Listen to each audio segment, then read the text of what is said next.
but he found a job as a vacuum cleaner salesman. He did well, really well.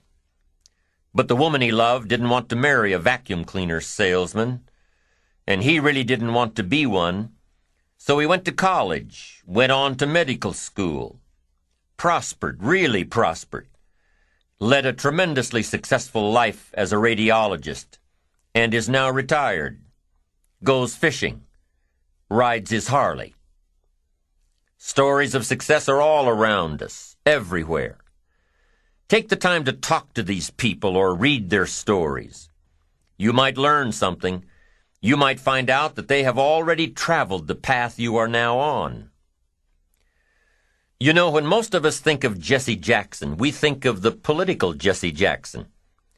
But what most of us don't realize is that before Jesse Jackson went to the streets to gain votes, he went to the ghettos with a message for inner-city youth. During his rallies, he would have the street kids repeat after him, "I am somebody." Jesse Jackson's message to these kids was that ambition is a moral imperative. To be a good person, you have to have ambition. You have to try to do something good with your life. You have to try to get out of where you are today or make where you are a better place tomorrow. You have to, or anything else is a waste. Mr. Jackson knew that his contribution to life began with America's youth, where he could make a difference before bad attitudes and bad habits took over for good. He went to make a difference with the disadvantaged youth of America. What an admirable mission. I'm sure you know that the same principles he teaches apply to you. When you get up tomorrow morning and are standing in front of the mirror getting ready for the day, remind yourself that you are somebody, that you are important, and that you can make the changes that will move you closer to your ideal future. Listening to the words of people like Jesse Jackson are of total importance because motivation, lasting motivation, is backed with education. Many of these people have written books on their journeys. These books tell the stories and give the secrets that we can all learn from. Let's say you decided to take a trip, just a short one, maybe for a weekend. Let's say you want to go away to a place you've never been before. Wouldn't you want to find someone who had been there? Ask them a few questions. What's the best way to get there? The safest route? The quickest route? What do I need to bring to be totally prepared? What fun things should I look for on the way? What dangers do I need to avoid? By talking with someone who has already been there, it'll make your trip that much more enjoyable. It's the same thing with life. By listening to those who are farther along in the journey you are interested in taking, and learning from their successes and failures, you just might pick up something that will make your journey that much better. Listening to the stories of others can be motivating, captivating. They can provide that extra push you've been looking for. They can demonstrate what the power of ambition is truly all about. They've been there. Their knowledge is valuable. And when you use that knowledge and motivation to take action, you'll gain momentum. Eventually, you will find that the key to motivation, true motivation, is right there inside you. You won't have to look elsewhere to get pumped up, turned on, charged up. With the right knowledge behind you, you will learn how to motivate yourself. With the right knowledge, you will find yourself becoming inspired on your own, by your own learning, by your own discovering. You won't have to hope that somebody comes along to turn you on in the morning. They might not show up.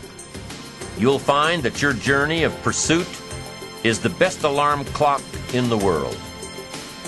So let's go on to determine the 6 steps for building your ambition. We'll begin on side 2.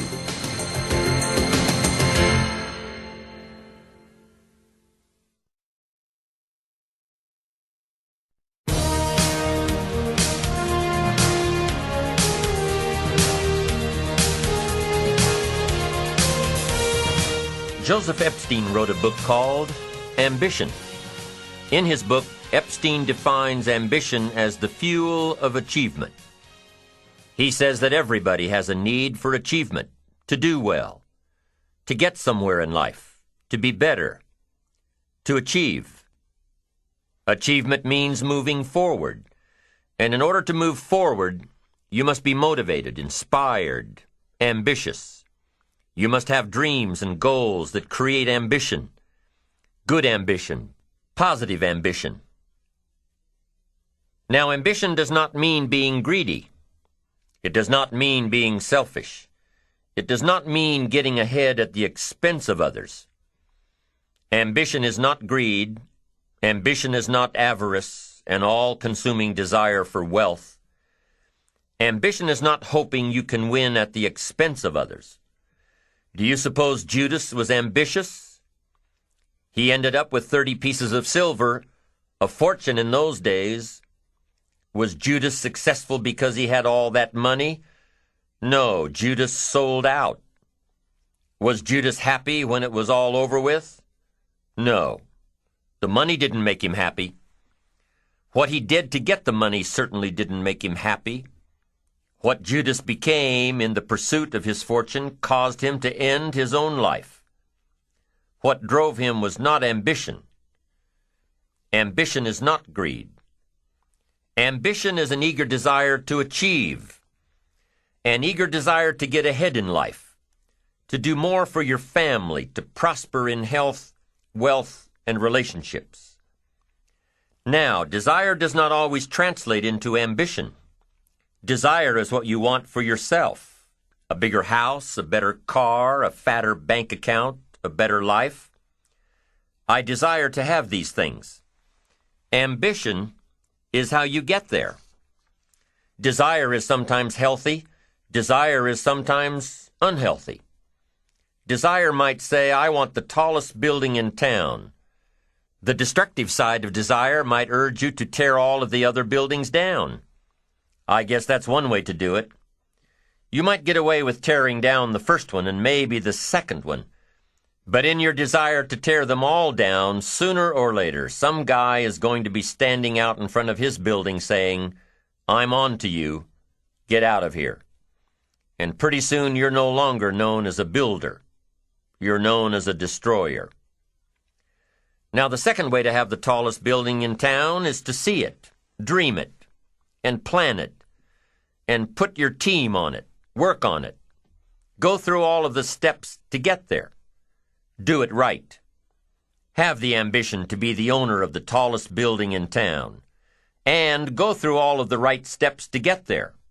If you really want it, and have the skills to do it, and the patience to weather all of the storms, your ambition will lead you there. Having the ambition to do what it takes to get you where you want to go is good. Ambition is creative and constructive. Ambition is an expression. It's something inside of you want to express in a positive way. I'm sure you have dreams of accomplishing great things. Are you ambitious enough to realize these dreams? Are your dreams strong enough to pull you toward your future? Are they vivid enough to see the end result now? Are they worthy of doing until you get there? What are your reasons for creating these dreams? Reasons vary from person to person. I bet if you did a little soul searching, you could come up with a fairly strong list. The list of reasons. Why is it so important to achieve these dreams? What are you trying to express? These reasons for accomplishing great things are different for everybody. There are personal reasons, sometimes uniquely personal reasons. Some people do well for the recognition. Some people do well because of the way it makes them feel. They love the feeling of being a winner, and that is one of the best reasons. Once in a while I hear someone say, if I had $1 million, I'd never work another day in my life. Hey, that's probably why the good Lord sees to it that he doesn't get his million, because he would just quit. Family is another reason, a motivator for doing well. Some people do extremely well because of other people, and that's a powerful reason. Sometimes we will do something for someone else that we would not do for ourselves.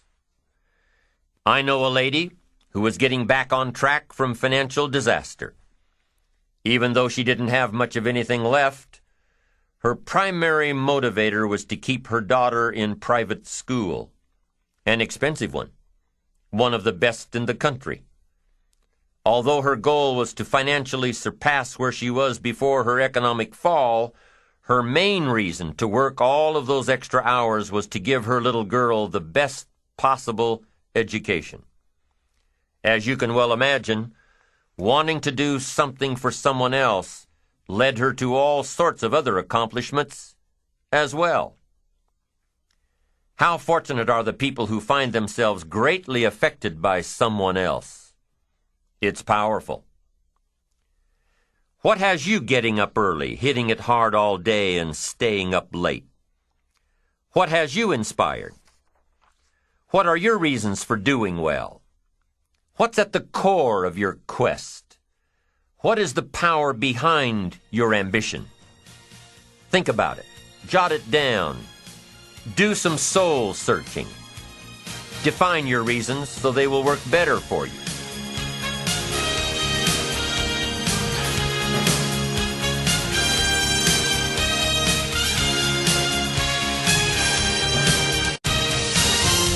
So now we have determined that it's in your best self-interest to be ambitious. Self-interest, self-preservation. As human beings, we can't help but be interested in our own self-preservation. We can't help but be self-interested.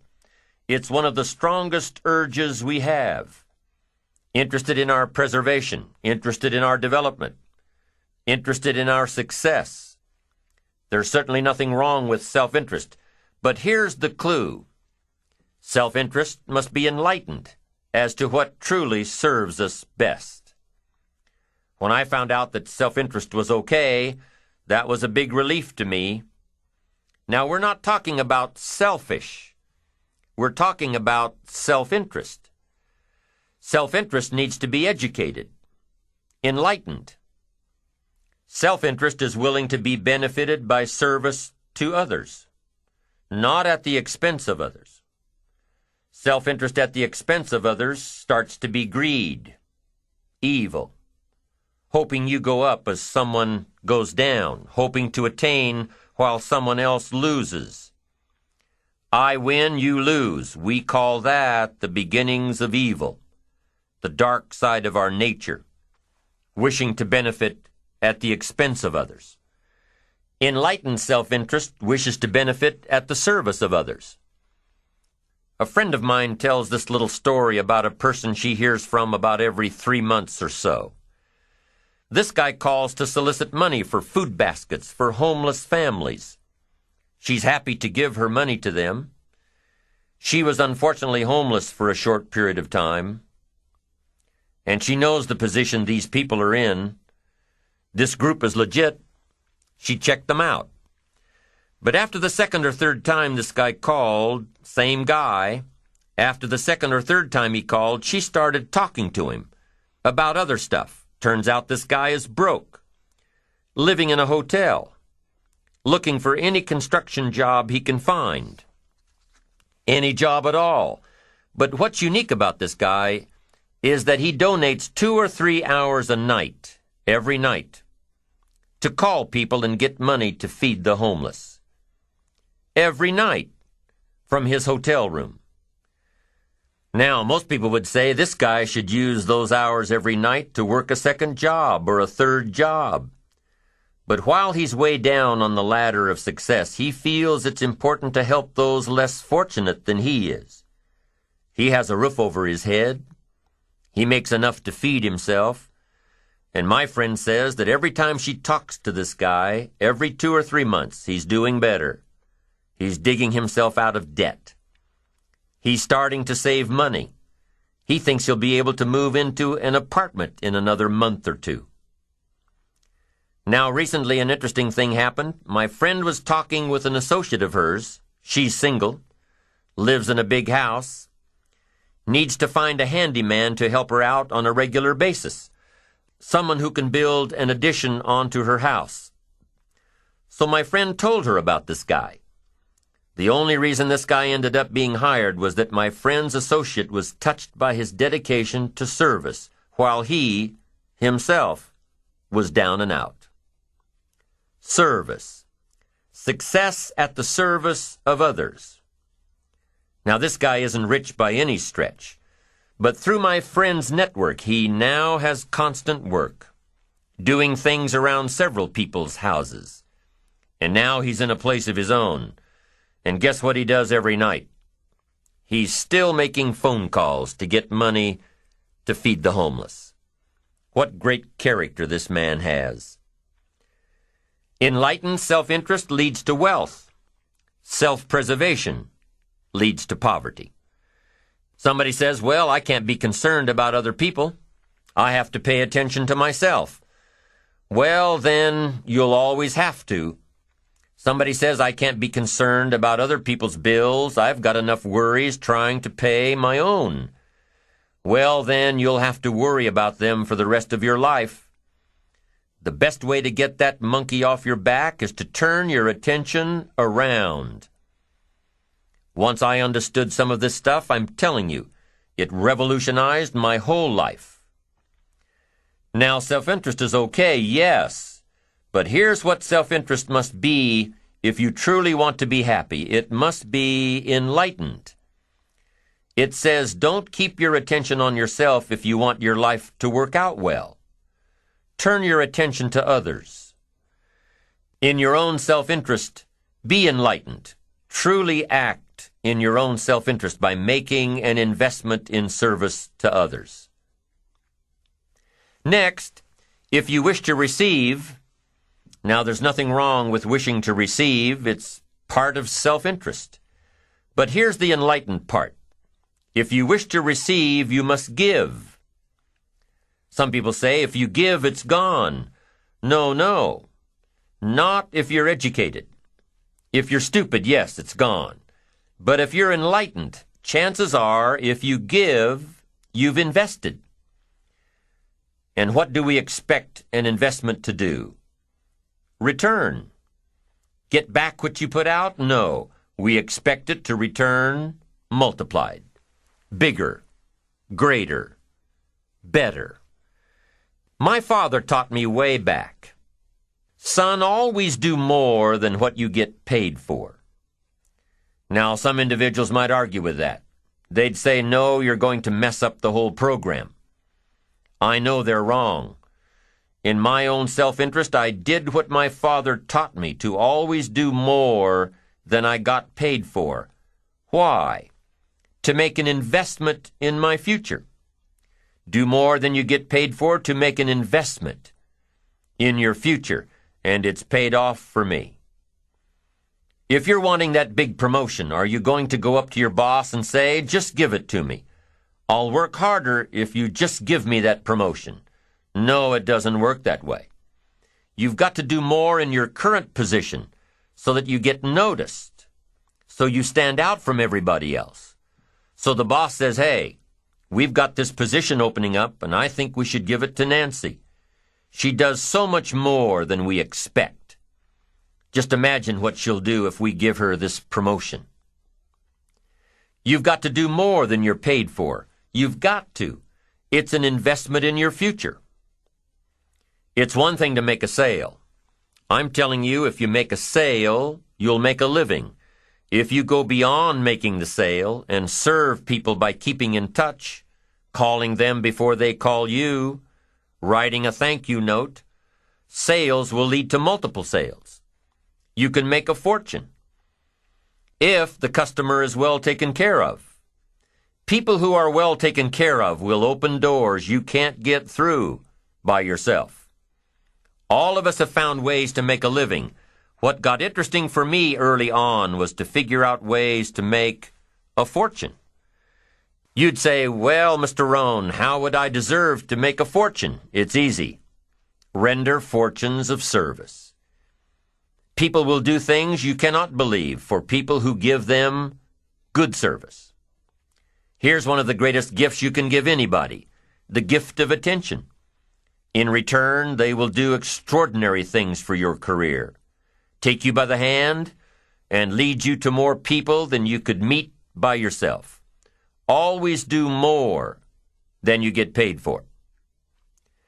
Next, in enlightened self-interest, life responds to deserve, not need. Life responds to deserve, not need.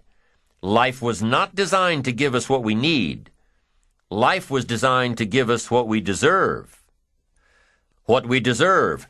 Once you understand that little life principle in your own self-interest, I'm telling you, it's life-changing. The ancient law does not go like this. If you need, you will reap. No, it doesn't work that way. A lot of people out there are hoping it works that way, but no, it doesn't. The ancient law goes like this. If you plant, you will reap. If you sow, you will reap. Somebody says, well, I really need to reap. Well, then you really need to plant in your own self-interest. Your own self-interest needs to be educated in how to plant, how to do it so everybody wins, because life doesn't respond to need. You can't go to the soil and say, I need a crop. The soil just smiles at you. And here's what the soil says. Don't bring me your need, bring me some seed. Bring me some effort. Bring me some discipline. Bring me some interest. Bring me some service. Bring me these things, and I'll return to you multiplied by 2 times, 5 times, 10 times. You can't come with need. You've got to come with seed. You've got to come with willingness. You've got to come with skills. You've got to be willing to learn, willing to change, willing to grow, willing to put yourself out, willing to stand up to the bad weather, willing to pull out the weeds, willing to nurture. That's the only way you get a return. Once you understand these principles, self-interest now truly becomes an exciting challenge, making sure everybody wins. Enlightened self-interest makes sure that everybody wins. Now here's another one. If you want to find, you must search. And if you search, you will find. In order to find, you must search. You must go to church. You must go to the seminar. You must go to the library. You've got to go to the bookstore. You've got to go to the class. You've got to go to the training. You've got to go searching. Why? If you search, you will find. You'll find ideas. You'll find inspiration. You'll find hope. You'll find contacts. But you've got to be out there, on the search, on the look. Life reserves its treasures for those who deserve it, not those who need it. Enlightened self-interest, giving so that you will receive, searching so that you will find, making sure that everybody wins all the way around. Enlightened self-interest needs to be educated. Enlightened self-interest says, I will learn that life is not just the passing of time. I will learn that life is the collection of experiences, ups and downs, highs and lows, laughter and tears. You must decide to act. You must have the discipline to act. Now here's what's important about discipline. One discipline affects another discipline. All disciplines affect each other. In fact, here's a good philosophical phrase. Everything affects everything else. Nothing stands alone. Don't be naive and say, this doesn't matter. Of course it matters. It all matters. Some things may matter more than others, but everything matters. If you'd rather sleep in than go for a walk around the neighborhood, pretty soon it will matter. If you'd rather spend your money instead of saving it, pretty soon it will matter. If you'd rather put off a letter to an old friend instead of corresponding regularly, pretty soon it will matter. If you'd rather work late every night instead of going home and spending time with your family, pretty soon It will matter. It all matters. Every letdown affects the rest. If you won't walk around the block, you probably won't eat right. And you probably won't buy the books. And you probably won't attend the seminars. And you probably won't spend your money wisely. And after years of this, it all adds up. So the key to reversing this process is to start picking up the disciplines. It does matter. It all matters. Now, here's the positive side. Every new discipline affects the rest. Every new discipline makes a difference. That's why action is so important. The smallest action, the least action, the action that you won't think will matter, it all matters. Take it.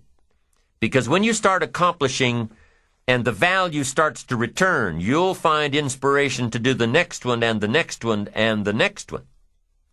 If you start walking around the block, it'll inspire you to start eating right. You start eating right, it'll inspire you to get a book. You get a book, and it'll inspire you to get a journal. You get a journal, and it'll inspire you to develop some skills. Disciplines affect each other. Lack affects the rest of your life. The key is to diminish the lack. One of our greatest temptations is to just ease up a bit, to do just a little bit less than you're capable of, to take a little break. Somebody says, it'll just affect my sales. No, it'll affect your consciousness. It'll affect your philosophies. It'll affect your home life. It'll affect everything. No, you can't ease up a bit. That's what vacations are for. When you're at work, work. When you're on vacation, rest. Wherever you are, be there. If you think about vacation when you're at work, you'll surely think about work when you're on vacation. You'll just mess it all up. So be disciplined. Get involved. Do all that it takes to get the job done. Get your health back. Get your bank account where it's supposed to be. Get your family in order. Get disciplined, be disciplined every day. When you set up the disciplines that give your life structure, miracles can happen, multiplied. And I'm telling you, anybody who wants to make a drastic change in their income can do it. I was broke at age 25 and a millionaire at age 31. Everything around me was the same. I changed. I refined my philosophy. I read the books. I took the classes. Started looking at life a little differently. I'm telling you, it works. Now, there are 6 principles of building ambition that we will discuss as we go through this program. These principles work together, creating and directing energy. Directing your energy toward achievement. Directing your energy toward self-expression. Right now, we'll touch on the 6 principles in definition only, and later in the program, we'll get into each one separately. Here they are, the 6 principles of building ambition. Number 1, positive self-direction. Knowing who you are and where you want to go. Accumulating the knowledge and being prepared for opportunities that come your way. Number 2, self-reliance. Taking responsibility for your own life. Taking responsibility for whatever happens to you. Knowing that you have made the conscious decisions that are now affecting your life. That what's happening in your life is the direct result of your activity. Counting on you. Number 3, self-discipline. Ambition at the daily level, knowing that you can reach your goals one step at a time, one day at a time, one activity at a time, and doing everything it takes to get there, every day. Number 4, self-enterprise. Consistently being able to create opportunity, and consistently being able to take advantage of it. Being aware enough to see it, skilled enough to make it work for you. Number 5, working with others. We must make ourselves stronger to benefit us all. We must succeed at the service of others, learning how to take your skills, enterprise, reliance, and direction to the table to create true success. And the sixth principle of building ambition is self-appreciation. Appreciate your accomplishments. Appreciate your potential. Knowing that in one day you completed all you set out to do, fueling your ambition by fueling your appreciation of yourself. Each of these principles, when activated correctly, help to develop your ambition, your eager desire to get more out of life, to gain wealth, to gain prosperity, to have a better family, to build a better business. All of these principles work together in creating and directing energy toward achievement and self-expression. All of these 6 principles are required to build the 3 cornerstones of a truly ambitious person: focused concentration, resilience, and integrity. You'll know you have unlocked the power of ambition when these 3 qualities, the cornerstones, become words that best describe you